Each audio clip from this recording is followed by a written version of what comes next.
episode 135 of Board Game Blitz, a proud member of the Dice Tower Network and a podcast about all things board games that you can listen to in less time than it takes to get a Tetris after you accidentally blocked the hole on the side of the screen. Board Game Blitz is sponsored by Gray Fox Games. This week, we're talking about our favorite games that use polyomino shapes. First, we discuss a couple games we played recently, including some online escape room games and Nidavellir. Then, we run down our top 5 favorite polyomino games. And now, here are your hosts, Ambie and Crystal. One quick announcement before we hop into the main episode, and that is that at the end of this month, on July 31st, is the next Tabletop Live Network Marathon. If y'all haven't heard of Tabletop Live Network, I don't know where you've been because we've been talking about it a lot since last fall. It is a collection of board game Twitch streamers who all get together and do a 24-hour marathon once a month. So this month it's going to start on July 31st at noon Pacific and end on August 1st at noon Pacific. But we are going to be streaming on July 31st, and that is a Saturday at 8 p.m. Pacific time. We usually have an afternoon slot, so I'm very excited because we got a nighttime slot this time. So we will be announcing what game we will be streaming in the near future, so stay tuned for that, and we will see you all on July 31st over at twitch.tv/BoardGameBlitz.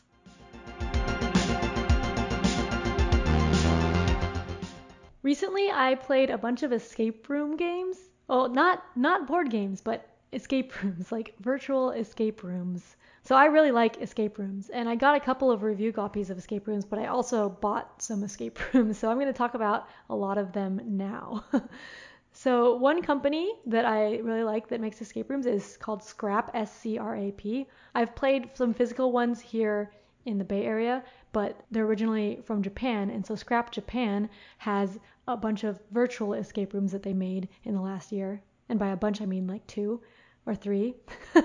But the first one that I played is called Escape from the Science Lab of Shifting Rules. And I actually did this for my birthday, so a couple months ago. And it was really, really fun. It was kind of like the video game Baba Is You in an escape room. So Baba Is You is like a puzzle video game where you have rules written out, like Baba is you, and you can move the words to change like you to rock or something, and it turns Baba into a rock. Like stuff like that. And so in the escape room, it was made to be a virtual escape room, and there's a person there talking to you and doing things, and then there's like movie magic because you're looking at them through Zoom. I'm not going to spoil any of the escape rooms I'm talking about, but like it was really cool because you're just trying to change rules in order to change things that you can do and then escape the room. And I really, really liked it. But it was for 6 people max, and it ended up being like around $30 per person. So that was more like an actual escape room cost, whereas the other ones that I'm going to be talking about are cheaper. So the next one that I played was Escape from the 2 Base Stations, which is a 2-player one.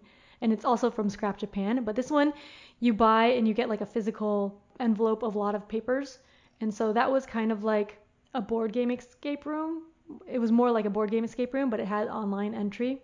And what was cool about this is a 2-player and limited communication. So you're supposed to be in separate rooms. So they give you inside the main envelope, there's an envelope that you can use to send to the person you're playing with. So you can play remotely with someone else. But I just played with Toby.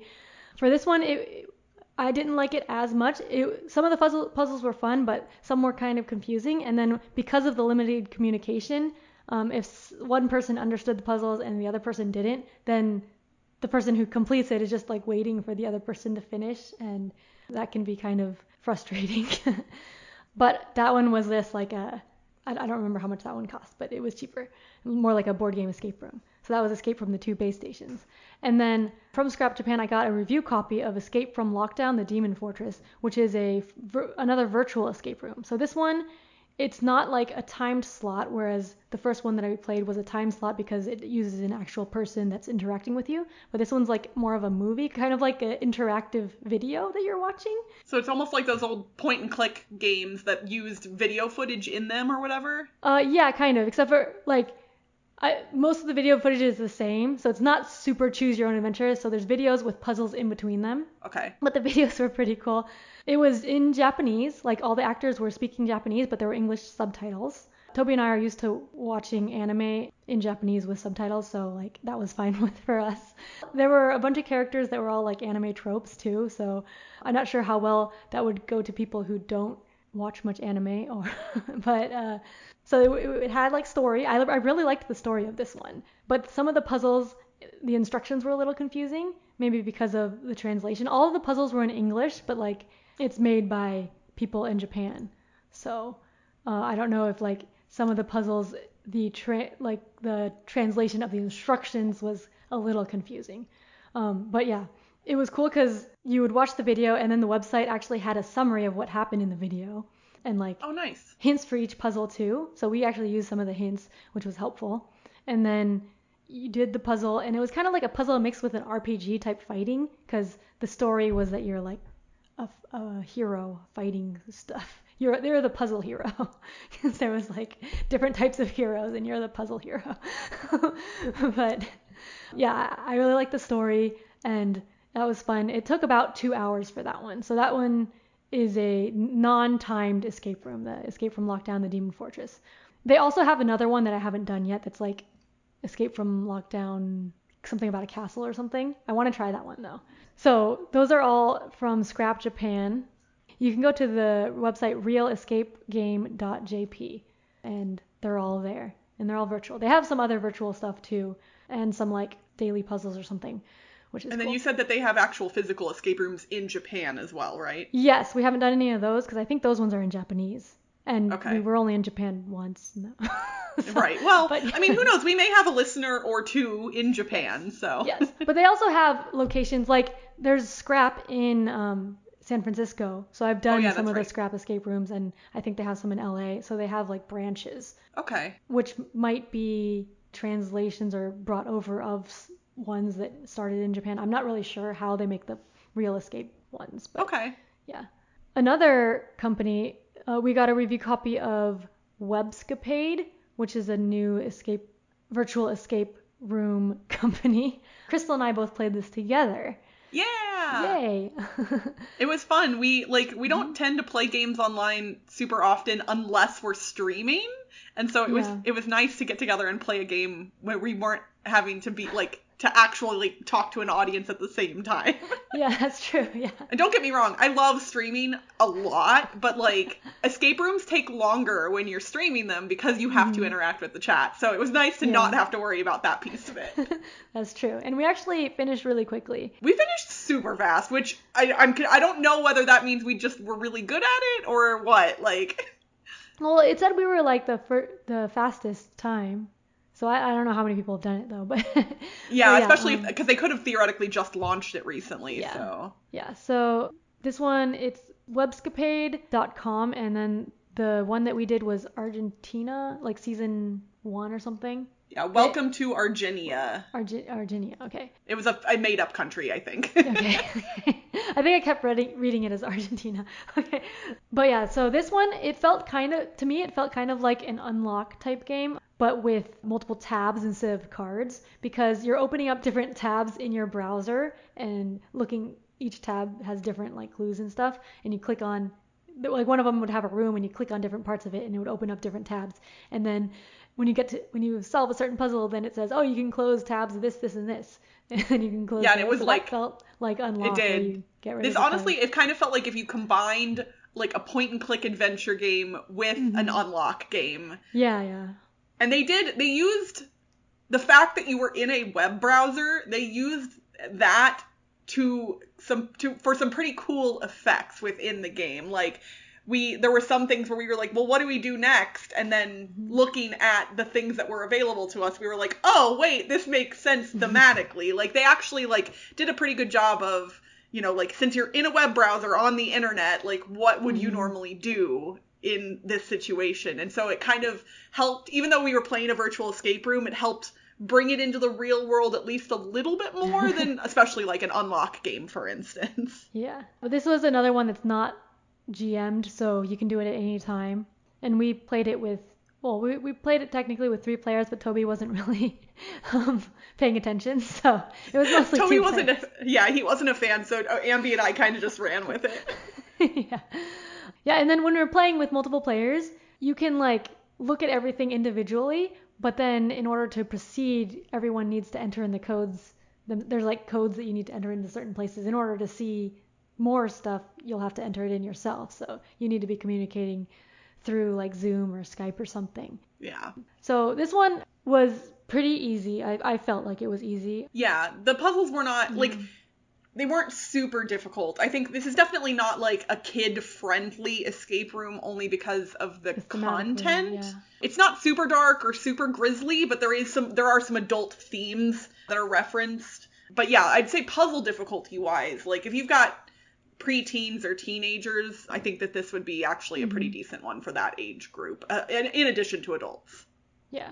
And I think it might be a good introductory escape room, too, for that age group. Yeah. Yeah. Because, like, we've both had, like, a lot of experience with escape rooms, right? Yeah. We know what to look for, basically. Yeah. Like. So that was a Webscapade. And for our listeners, they're giving a discount on Webscapade of 25% off through the end of July. So if you use the promo code BLITZ, BLITZ, the capitalization doesn't matter. You get 25% off through the end of July. So yeah, if you've been wanting to try a virtual escape room and you want one with some, not super difficult puzzles, go check it out.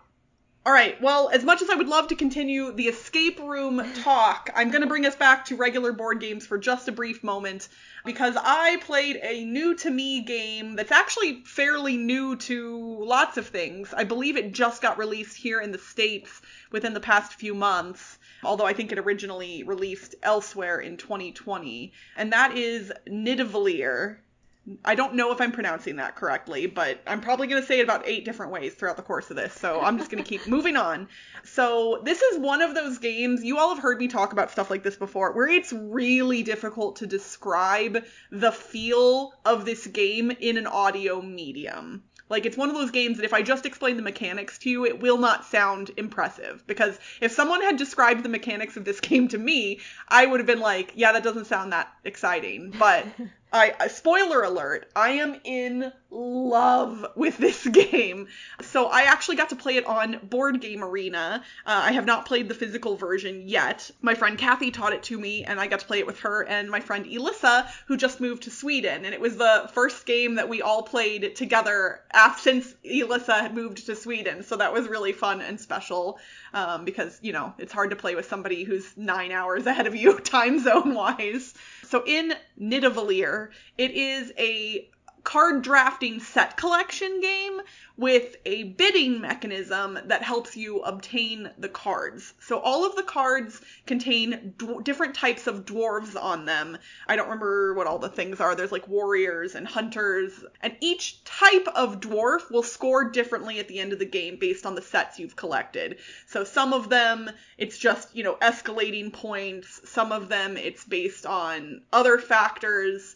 It's one of those things, if I describe it, it won't mean anything in an audio medium. Just know that each type of dwarf scores differently, and so when you're collecting sets of things, they don't all score the same way. You also are trying to diversify, because when you collect one of each type, then you get to recruit a hero, and the heroes are dwarves that have really special powers, and they can get added into the collections for your other types of dwarves, but they do really cool special things. So when you're getting these cards from the board, you're bidding on them, and all of the players start with 5 coins to bid with, and one of those coins is a 0 value coin. Everyone will bid simultaneously, and then once bids are revealed, you go highest to lowest in drafting order for each of the sets of cards that are available on the table. But if you ever bid your 0 coin, in addition to picking last for that set of cards, what you get to do is there's only 3 sets of cards to bid on in any given round, and you always have 5 coins. If you bid your 0 coin, you get to take the 2 coins you didn't use that round, add them together, and then replace the highest value coin of the 2 with a new coin equal to the sum of the coins. So it's easier if I give examples. So if I have 5, 4, 3, 2, 0 in my collection, and I use the 3 and the 2, basically, if you end up with your 5 and your 4 left that you didn't bid, and you did use your 0 to bid, then you get a 9 value coin to replace the 5. And you can keep doing that throughout the game to get coins as high as 25. So it's really interesting because what you're bidding with changes. It's dynamic throughout the course of the whole game. So it's not this thing like in some bidding games where everybody is always bidding with the same stuff and you're like, oh, a tie, another tie. Oh, I know what you're going to bid here. Like, it makes it a little more interesting and dynamic. The heroes have really cool powers that mix things up and will help change your strategy. Really, at its core, it is essentially a pretty simple set collection game, but it's one of those games, man, it just scratched my brain in the right way. I really, really like it. I am already looking for a copy, but apparently it's hard to get right now, which, you know what, that makes sense to me because having played it, I can see why other people would want to get a copy of this as well. And it's published by, I don't even know how to pronounce this publisher's name, Grrr Games? Grrre. Designed by Serge Leger. And yeah, Nidavellir is a big win for me. I really enjoy it. I want to play it more right now. And if you like set collection games or games with a bidding mechanism, I would say it's one that you should definitely take a look at.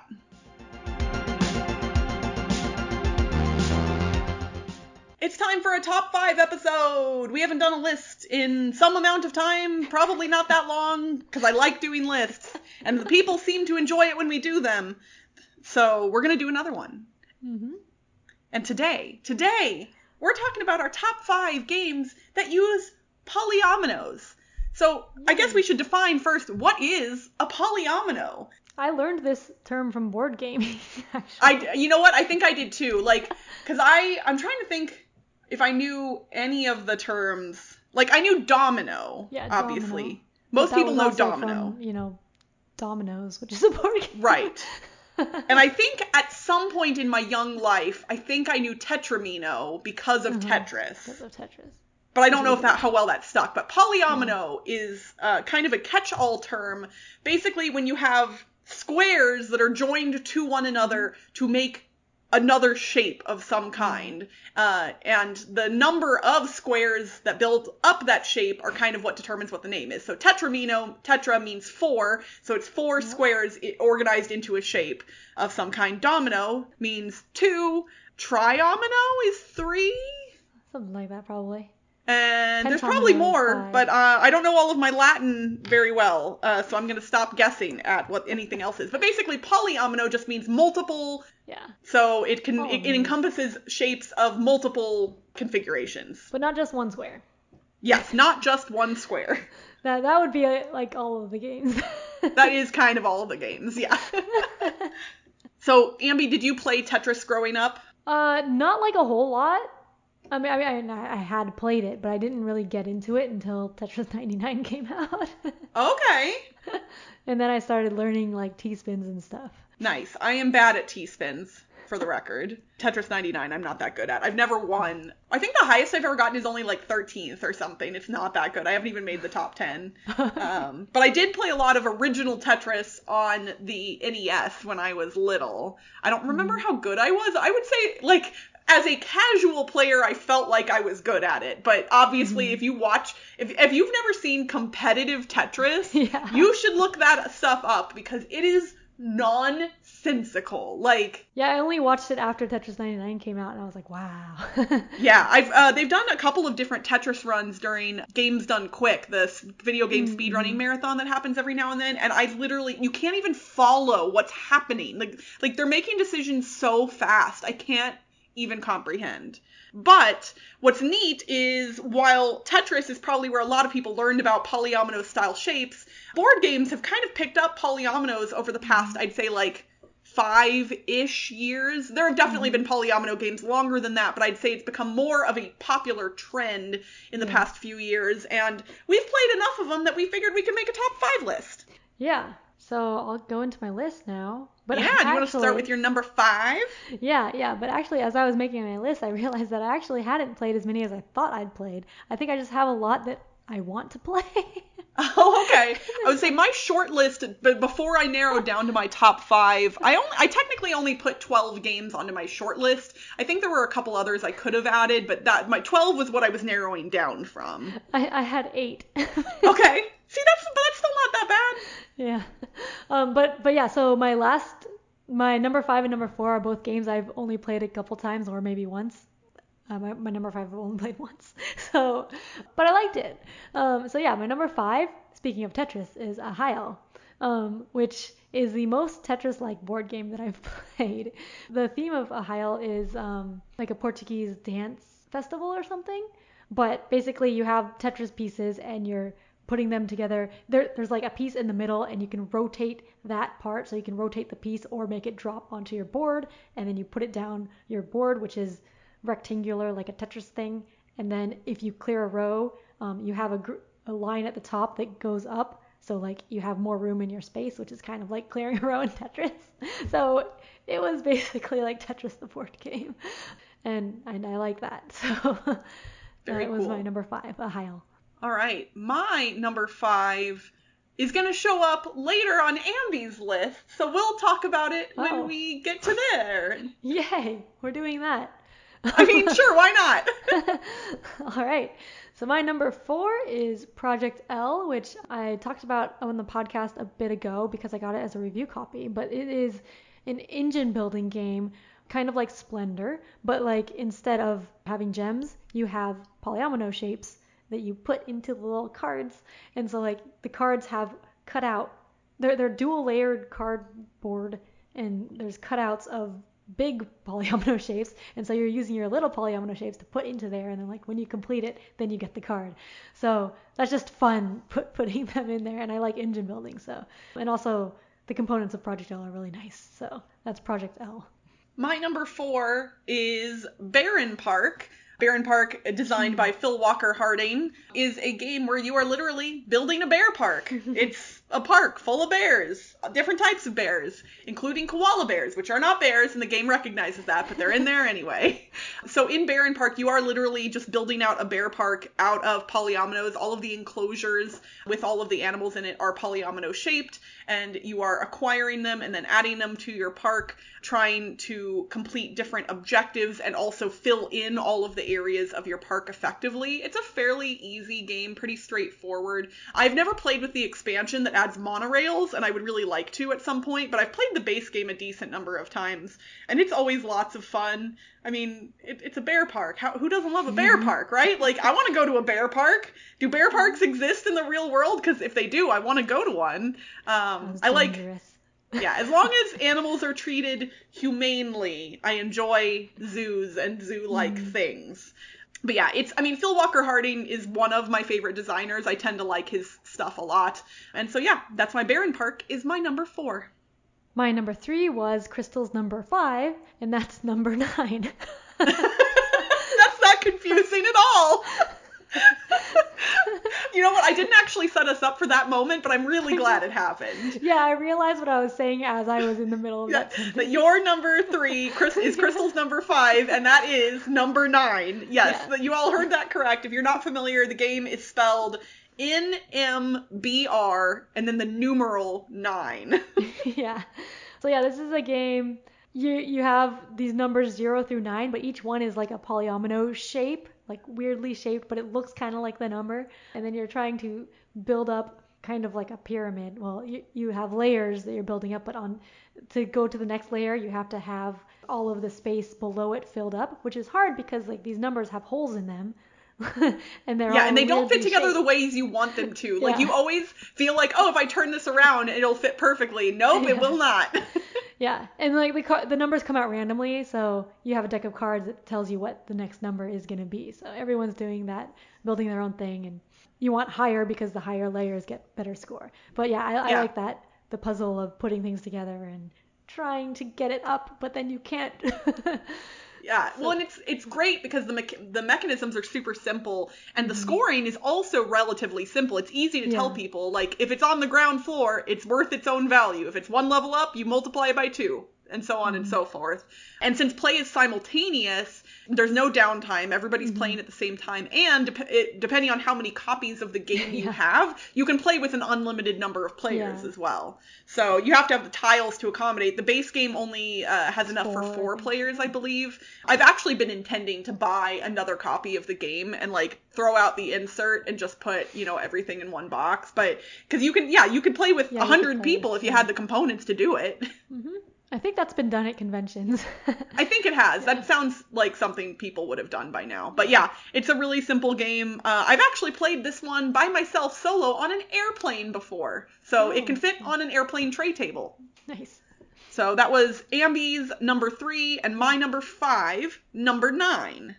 Now moving on to my number 3 is a game that you all heard somewhat recently in our top roll and write game episode, and that was Cartographers. So since I've talked about it recently, I won't go too in depth, but in Cartographers, you are a map maker who is putting out different polyomino shapes of different land types, trying to accomplish specific goals. The goal cards are variable each game, so every game of Cartographers you play will be a little bit different, and it's really fun to take colored pens or pencils and to make your board look really pretty, which isn't necessary, but it just adds that little bit of extra. Like, it's fun to look at a completed cartographer board after the fact. Because of the variability and the interesting strategy in this one, I just really, really like Cartographers. So that is why it is my number 3.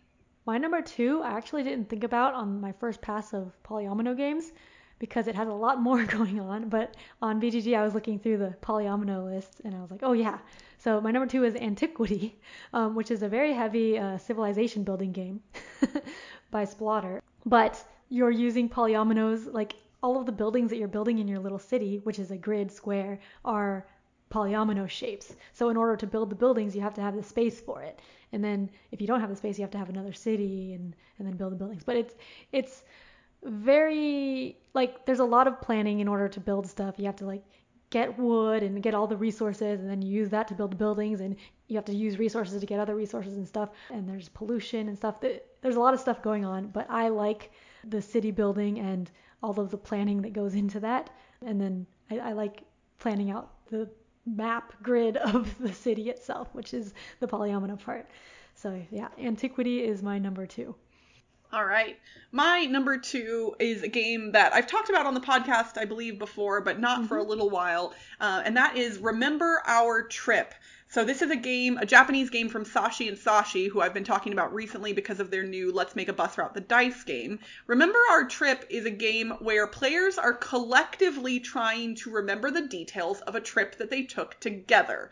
But it is not a cooperative game, as you might think from that theme. Every player has their own player board, and there is a shared board in the middle of the table. Players are adding tokens to their own individual player board as they remember details about the trip. And when they complete certain shapes using those tokens, they then get to add shapes that match to the shared board of where everybody is. And those are the actual details of the trip. And once something has been added to the board for everybody, then you can't put stuff on top of it. So basically, whoever remembers the details of individual pieces of the trip first gets to place them on the board. And it's fascinating. It kind of has that same, like, a little bit of a feeling of the Let's Make a Bus Route game where you're, like, doing things in the same space but individually. And that's pretty rare. There aren't a lot of games that do things similar to this. Mechanically, it's very different from Bus Route, but it still feels the same way in some unique ways. There's a lot of different little nuanced pieces to this game, but needless to say,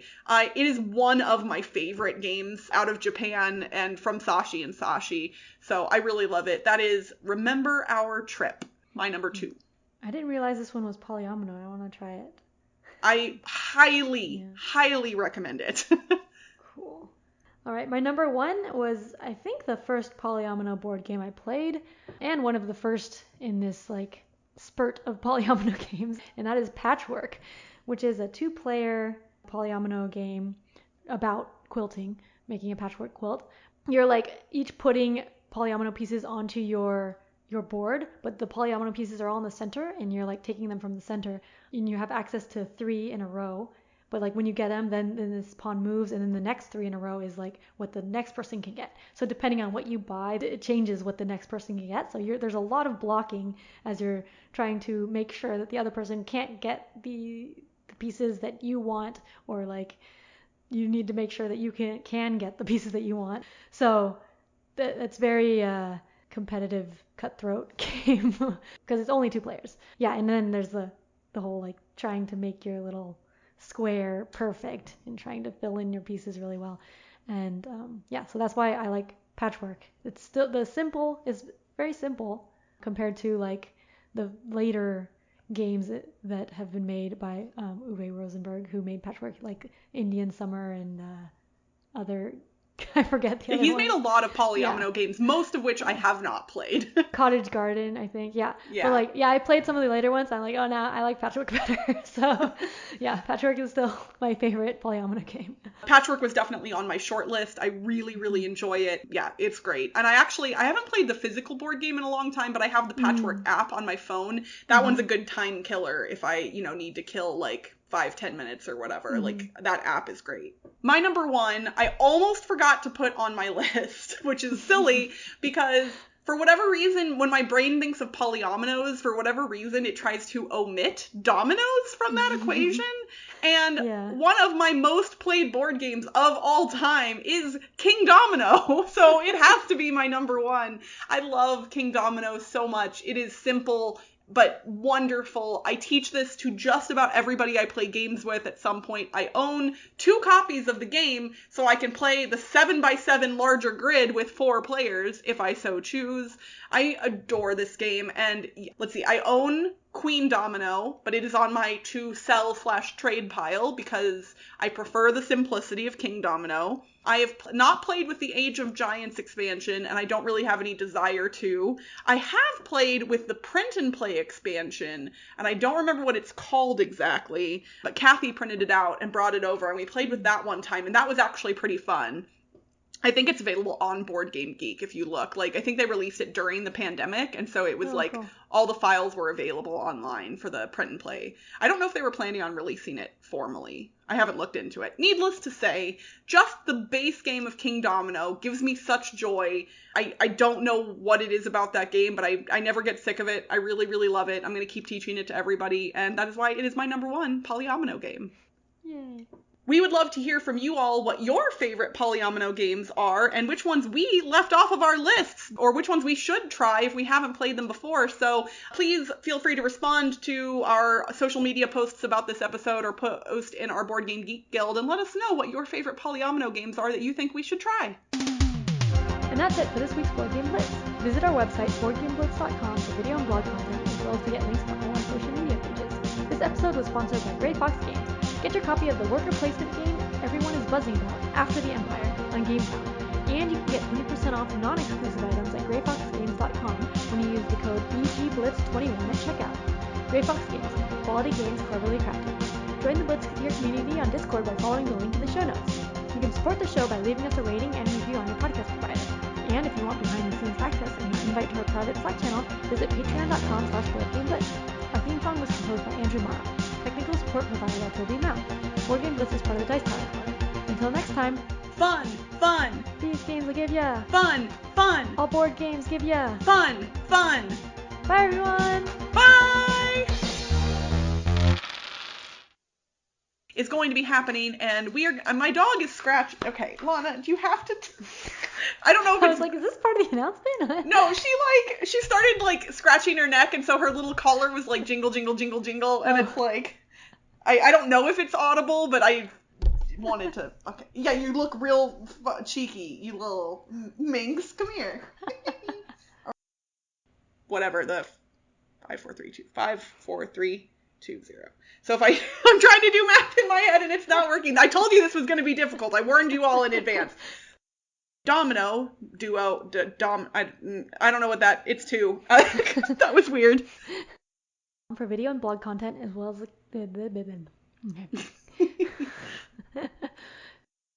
all right. Is that it? Oh, I have to do the intro. Oh, wait, yes. Whoops.